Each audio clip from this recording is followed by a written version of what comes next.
Good evening. টিপ number 55। আচ্ছা, আপনাদের কাছে বডি ফিট ডেফিনেশনটা কি?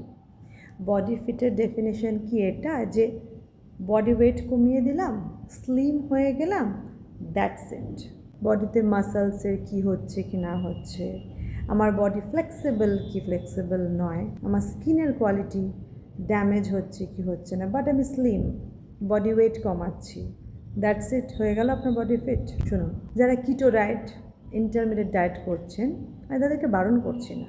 এটা বলবো যে যদি ইন্টারমিডিয়েট ডায়েট বা কিটো ডায়েট এগুলো করতেই হয়, ভালো কোনো পরামর্শদাতা যেখানে অ্যাকচুয়ালি এটার উপর নলেজ আছে তাদের থেকে নিয়ে, ইউটিউব আর ইনস্টাতে দেখে শুধু ইন্টারমিডিয়েট আর কিটো ডায়েট করতে যাবেন না। আপনার বডিকে আপনার থেকে বেটার কেউ বোঝে না। কিছু মানুষের রাত্রিবেলা ফল খেলে হয়তো অম্বল হয়ে যায়, গ্যাস হয়ে যায়, সবার কিন্তু হয় না। তো এক একটা বডি এক এক ধরনের হয়, সেই বডিগুলোকে নিজেদেরকে বুঝতে হয়। আর প্রপার ডায়েটিশিয়ান, নিউট্রিশনিস্ট থেকে পরামর্শ নেওয়াটা বেটার, কারণ তারা আপনাকে প্রপার গাইড করতে পারেন। এক। আর 2 নম্বর হচ্ছে কি, ওয়ার্কআউট ইম্পর্ট্যান্ট। আপনার যদি মনে হয় শুধু ডায়েট করে, ডায়েট একটা অনেকটা পার্সেন্টেজ নেয় আমাদের বডির এদিক ওদিক করাতে, ঠিক আছে, বাট ওয়ার্কআউটও খুব ইম্পর্ট্যান্ট। আপনার তো বডির এনার্জিও দরকার, তাই না? একটা গ্লো তো দরকার, একটা গ্লো দরকার। আপনি হয়তো রোগা দেখছেন, বডি ওয়েট চলে গেছে, স্লিম হয়ে গেছে, বাট তার কোনো গ্লো নেই, মাসলসের কোনো ঠিক নেই কোথায় কী হচ্ছে কি না হচ্ছে, সেটাই কি আপনার বডি ফিট বলেন? আমাদের বডির কোনো শর্টকাট নেই।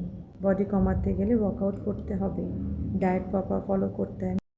আরেকটা কথা, বডি ওয়েট কিন্তু শুধু আপনার যে দেখতে পাচ্ছেন যেটা সামনে সেটা নিয়ে নয়।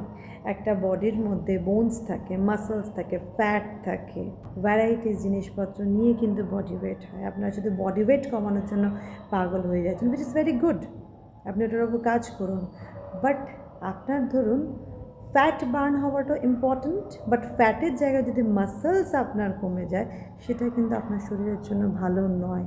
সেগুলোকেও বোঝার চেষ্টা করুন। মেন হচ্ছে এনার্জিটা। এরকম অনেক মোটা মানুষ দেখবেন, যথেষ্ট বেশি এনার্জেটিক, অনেক বেশি কাজকর্ম করতে পারে।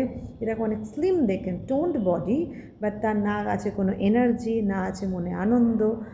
আপনি বলুন কোনটা এফেক্টিভ সমাজের জন্য আর আপনার নিজের জন্য? অ্যাজ এ ফ্রেন্ড কাকে বেশি চুজ করবেন? এনার্জেটিক একটা বডি, না একটা স্থূল, স্লিম, এনার্জি নেই এরকম কোনো বিউটিফুল? সে তো ফার্স্ট কথা বিউটিফুল নয়, কারণ তার কারণ হচ্ছে সে না এটা খাবো না ওটা খাবো না, তার মুখেরই একটা আলাদা গ্লো চলে যায়।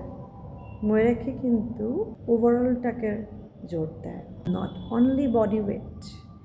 মনে রাখি body weight, body toning and skin ওভারঅলের উপর জোর দেয়। Okay, thank you, good night.